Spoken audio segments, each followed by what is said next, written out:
Hello les amis, bienvenue au Pays des Mis, j'espère que vous allez bien. J'ai pas de carte. Si, j'en ai plein, je suis une vraie mytho.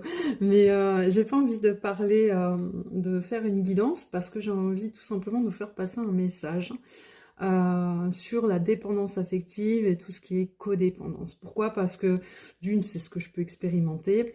Et de deux, c'est parce que je ne vois que ça sur les chaînes. Retour de mon ex, cette personne va tellement envoyer un message, pourquoi cette personne ne revient pas, et patati, et patata. Mais stop en fait, stop, vous êtes en train de nourrir votre mental, et pas votre cœur, et pas votre âme. Quand on parle d'âme justement, quand il y a des liens d'âme, si la personne vous est destinée, elle vous est destinée, ok, tôt ou tard. Donc, en attendant, cette personne, elle doit avoir des choses à régler. Ça la regarde, ça ne vous regarde pas. Vous, vous réglez ce que vous avez à régler en vous. C'est ça qui fera avancer le lien. C'est pas en mettant de l'attente, de la souffrance ou quoi que le lien, il va guérir, vous voyez, et que ça va aider la personne si vous êtes dans une relation miroir, par exemple. Quoi qu'il en soit, quelles que soient les relations, c'est d'abord le respect. On ne peut pas être choisi par quelqu'un quand on ne se choisit pas. On ne peut pas aimer quand on n'aime pas, enfin quand on ne s'aime pas.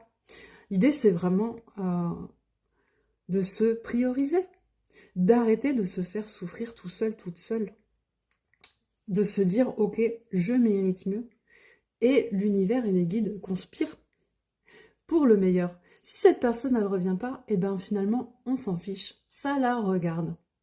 Vous, il faut que vous voyez votre propre valeur. Ne donnez pas votre pouvoir dans les mains de quelqu'un d'autre parce que vous ne savez pas quoi faire de votre pouvoir, vous en avez peur ou parce que vous avez un manque de confiance. L'amour, c'est ça.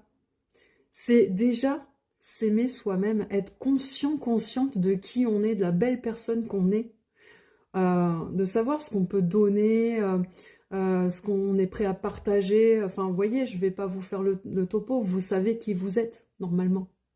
Donc ce pouvoir, gardez-le. Ne le donnez pas. N'attendez pas des miettes. Je suis la première à le dire, en fait, finalement, les miettes. Donc, vous n'êtes pas un petit moineau qui attendait qu'on vous balance des petites graines, là. Non, bah non, vous méritez mieux que ça. Mais d'abord, il faut le savoir et le vibrer en vous. Dis-toi, je mérite mieux que ça. Je n'acceptez pas à poser vos limites, en fait. Si vous ne posez pas vos limites, vous tomberez toujours sur des gens qui vont vous en demander toujours plus, et puis sans aucun problème, en plus. Hein. Donc, vraiment, pitié, priorisez-vous, les amis. Allez,